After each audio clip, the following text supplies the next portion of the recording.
Assalamualaikum warahmatullahi wabarakatuh.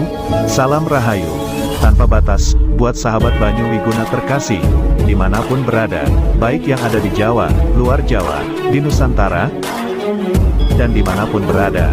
Semoga Anda kita semua dalam keadaan rahayu tan kena owah.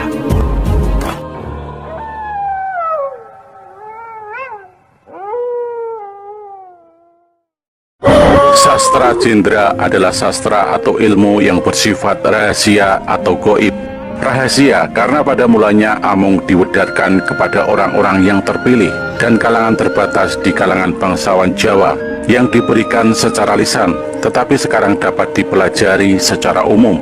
Gaib karena ilmu ini diajarkan oleh guru sejati melalui rasa sejati atau tasawuf Hayuningrat atau Yuningrat, berasal dari kata hayu atau rahayu yang artinya selamat dan ingrat yang berarti di dunia. Pangruwating diu artinya meruat, meluluhkan, merubah, memperbaiki sifat-sifat diu, raksasa, angkara, dan durjana.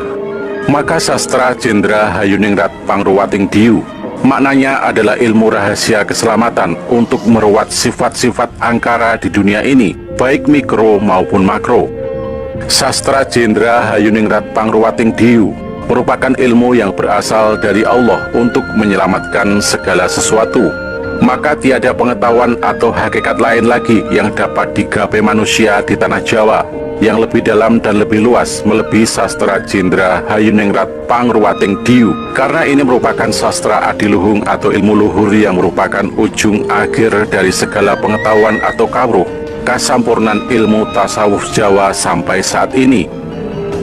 Makna atau kawruh yang terkandung dalam sandi sastra, kalau diurut dari atas ke bawah, dari ho sampai ngo, mengandung makna yang sangat dalam dan luas tentang rahasia gumelaring dumadi atau pambabaring titah, atau rahasia jati diri, asal usul atau terjadinya manusia menurut persepsi orang Jawa, yaitu terciptanya manusia dari nur, cahaya Allah yang bersifat Tritunggal Maha Suci, yang merasuk busana anasir-anasir sebagai wadah, yaitu badan jasmani halusan dan badan jasmani kasar. Apabila diurut terbalik dari ngo naik sampai ho, inilah yang merupakan rahasia jalan rahayu, ya Pangruwating diu, untuk menuju kesempurnaan hidup, kembali kepada sangkan paraning dumadi, kembali ke asal mula, ke alam sejati, yaitu menghadap Allah yang Maha Agung. Jadi dari ngo sampai ho juga merupakan urutan-urutan panembah, dimulai dari badan jasmani kasar atau alam syariat, di mana titik berat kesadaran kemudian harus dialihkan satu tahap demi tahap ke roh asal mula, ke alam sejati. Syarat mutlak agar kita dapat menyadari atau memahami sesuatu hal adalah membawa kesadaran kita bergerak masuk berada di situ. Fokus titik berat kesadaran dapat berpindah. Dalam keseharian hidup, kesadaran kita banyak terfokus dalam badan kasar, alam anasir, di luar alam sejati. Tahapan pertama yang harus dilalui yaitu ngo. Sedemikian rumit dan sulitnya, maka dapat dibayangkan tidak begitu mudah untuk memindahkan titik berat atau fokus kesadaran ke alam sejati. Namun itulah intinya perjalanan spiritual yang harus kita tempuh. Uraian secara garis besar. Hono coroko, doto sowolo, podo joyonyo, mogo bodongo. Kalau diuraikan adalah sebagai berikut. Ini merupakan garis besar saja, karena detailnya begitu luas atau multidimensi tak terkira, penuh dengan pengetahuan kasunyatan sejati yang tak habis diuraikan dalam bahasa kewadakan, apalagi tulisan. Dan ini adalah garis besar uraian dari sisi spiritualnya untuk dipakai sebagai tolok ukur dalam menempuh jalan rahayu untuk dapat kembali ke sangkan paraning dumadi. Huruf pertama adalah ho. Huripku cahyaning Allah, hidupku adalah cahaya Allah. Sebelum ada apa-apa, sebelum ada alam semesta beserta isinya ini tercipta, adalah sang hidup atau al-hayu, ya Allah, ya Ingsung, yang ada di alam awang uwung, yang tiada awal dan akhir, yaitu alam atau keadaan Allah yang masih rahasia atau alam sejati. Itulah kerajaan Allah ya Ingsung. Sebelum alam semesta tercipta, Allah berkehendak menurunkan roh suci, ya cahaya Allah. Ya cahaya Allah itulah hidupku, hidup kita yang maha suci. Alam sejati adalah alam yang tidak mengandung anasir-anasir atau unsur-unsur hawa seperti air dan bumi atau tanah yang berada di dalam badan manusia, di mana cahaya Allah bersemayam. Alam sejati diselubungi atau menyelubungi dua alam beranasir, yaitu halus dan kasar. Dapat pula diartikan badan manusia berada di alam sejati. Huruf kedua adalah No. Nur hurip cahya wewayangan. Nur hidup cahaya yang membayang. Hidup merupakan kandang nur yang memancarkan cahaya kehidupan yang membayang, yang merupakan rahasia Allah. Kehidupan yang maha mulia, Tritunggal Maha Suci, berada di pusat hidup, yaitulah kerajaan Allah. Sang Tritunggal adalah Allah Ta'ala atau Gusti Allah atau Pangeran atau Suksma Kawekas, Engsung atau Guru Sejati atau Suksma Sejati, dan Roh Suci atau Nur Pepanjer atau Nur Muhammad. Diuraikan di atas bahwa ketiga alam, yaitu badan kasar, badan halus, dan alam sejati, mengambil ruang dalam badan jasmani keduanya secara bersamaan. Namun kebanyakan kita manusia tidak ada belum menyadari akan alam sejati atau samar-samar. Nur hidup bagaikan cahaya yang samar membayang. Huruf ketiga adalah Co. Cipto Rasa Karso Kuoso. Cipta rasa karsa kuasa. Nur hidup memberi daya kepada rasa atau rasa jati atau sir. Artinya cahaya atau nur atau roh suci. Menghidupkan rasa atau rasa jati atau sir yang merupakan sumber kuasa, maka bersifat maha wisesa. Rasa atau rasa jati atau sir menghidupkan roh atau suksma yang mewujudkan adanya cipta, maka bersifat maha kuasa. Huruf keempat adalah Ro. Rasa kuoso tetunggaling pangreh. Rasa kuasa akan adanya satu-satunya wujud kendali atau yang memerintah. Rasa sejati yang memberi daya hidup roh atau sukma, sehingga roh atau suksma dapat menguasai nafsu atau sedulur lima, sehingga terjadilah sifat maha tinggi. Huruf kelima adalah Ko.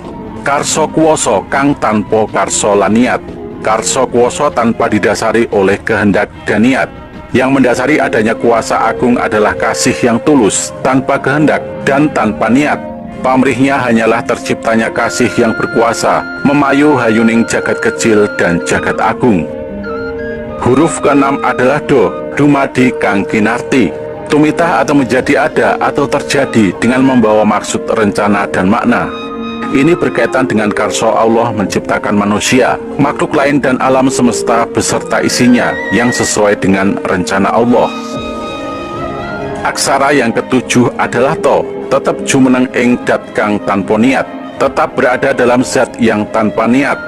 Dat atau zat tanpa bertempat tinggal, yang merupakan awal mula adalah dat yang maha suci, yang bersifat esa, langgeng, dan eneng.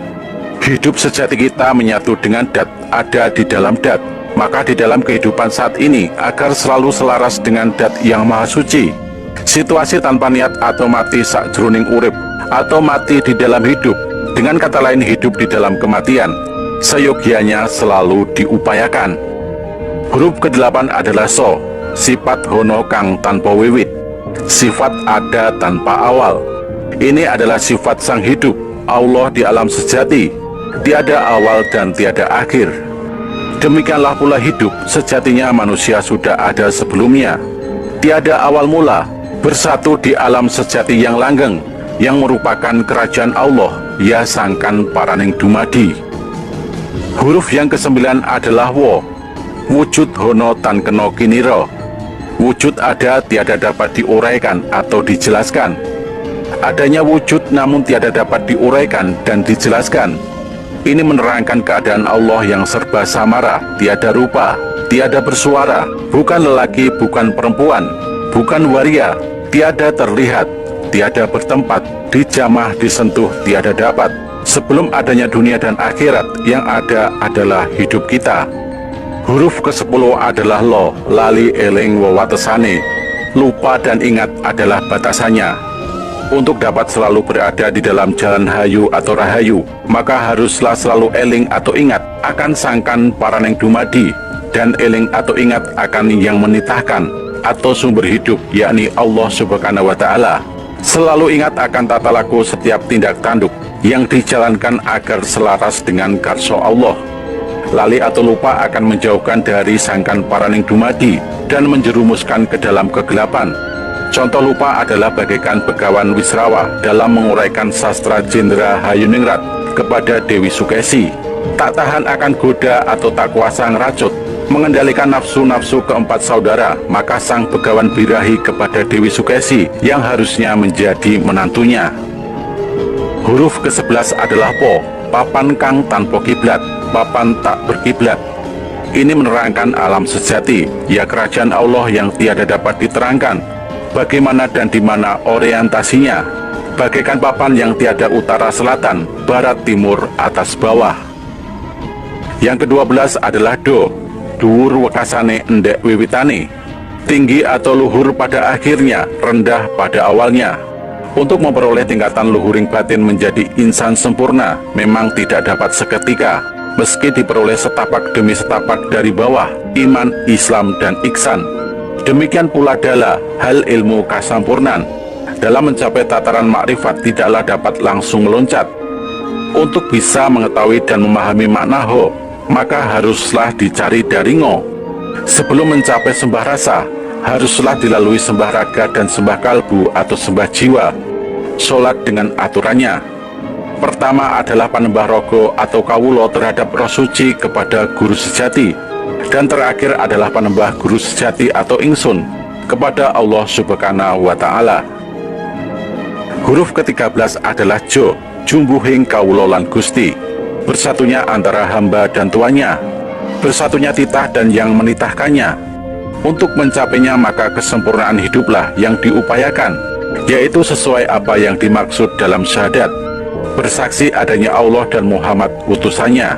Maka semasa hidup di Mayapada atau di dunia, sinkronisasi antara roh sejati, engsung yang jumeneng pribadi dan busana-busana haruslah terjaga, bagaikan keris manjing dalam warangkanya. Untuk dapat mencapai kesatuan antara kawulo dan Gusti, maka tuntunan seorang guru, yaitu guru sejati, menjadi dominan. Untuk memperolehnya tidaklah mudah, harus disiplin dan bekerja keras, bagaikan kerasnya usaha seorang bima menemukan Dewa Ruci, yaitu wujud bima dalam wujud yang kecil, dalam mencari tirta pawitra. Huruf ke-14 adalah Yo, yen rumongso tanpa karso, kalau merasa tanpa kehendak, hanya dengan rela atau rela, narimo, sumarak atau pasrah kepada Allah, tanpa pamrih lain-lain. Namun dorongan kasih sajalah yang akhirnya dapat menjadi perekat yang kuat antara asal dan tujuan, sini dan sana. Huruf yang ke-15 adalah Nyo, nyoto tanpa moto, ngerti tanpa diwurui, melihat tanpa mata, mengerti tanpa diajari. Kalau anugerah Allah telah diterima, maka dapat melihat hal-hal yang kasat mata, karena mata batin telah terbuka. Selain itu, kuasa-kuasa agung akan diberikan oleh Allah melalui guru sejatinya sendiri, ya suksma sejatinya, sehingga kegaiban-kegaiban yang merupakan misteri kehidupan dapat dimengertinya dan diselaminya. Mendapatkan ilmu kasampurnan dari dalam sanubarinya sendiri tanpa melalui perantara otak atau akal. Huruf ke-16 adalah Mo, mati bisa bali atau mati bisa kembali. Kasih Allah yang luar biasa selalu memberikan ampunan kepada setiap manusia yang mati terjatuh dalam dosa dan salah. Matinya raga atau badan wadak hanyalah matinya keempat anasir yang tadinya tiada, kembali tiada. Namun roh yang sifatnya kekal tidak mati namun kembali kepada Allah Subhanahu wa Ta'ala, ya kerajaan Allah yang tiada awal dan akhir. Namun apabila selama hidupnya di Mayapada tidak sesuai dengan karso Allah, melupakan Allah dan ajaran guru sejati, maka tidak dapat ngerajut busono kamanungsanya untuk tindakan-tindakan budi luhur, maka tidaklah langsung kembali ke alam sejati, maka harus mendapatkan balasan sesuai bobot kesalahannya untuk mempertanggungjawabkan semua tindakannya. Huruf ke-17 adalah Go, guru sejati kang muruki, guru sejati yang mengajari. Sumber segala sesuatu adalah Allah yang dipancarkan melalui sang guru sejati atau Ingsung, maka hanya kepadanya lah tuntunan harusnya diperoleh.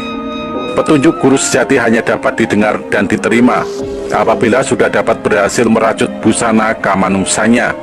Di sini akan tercapai guruku ya aku, muridku ya aku. Huruf ke-18 adalah Bo, Bayu Sejati Kang Andalani. Dengan bantuan Bayu Sejati, daya kekuatan sejati yang merupakan bayangan dari kekuatan Allah lah yang mendorong pencapaian tingkat-tingkat yang lebih tinggi atau maksud-maksud spiritual yang berarti. Huruf yang ke-19 adalah To, Tukul Soko Niat, tumbuh atau muncul dari niat.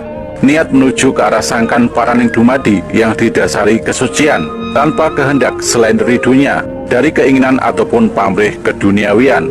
Timbulnya niat suci hanya didasari cinta atau kasih ilahi. Dan yang terakhir adalah Ngo, ngerajut busananing manungso, merajut atau menjalin pakaian-pakaian kemanusiaannya. Busana kemanungsan adalah 4 anasir atau elemen yang dimanifestasikan dalam wujud-wujud sedulur papat serta 5 sedulur lainnya. Ke-9 saudara tersebut harus dikuasai, dirajut atau dijalin dengan memahami kelebihan dan kekurangannya agar tercapai iklim harmoni atau balance dalam perjalanan manusia hidup di maya pada ini, yang pada akhirnya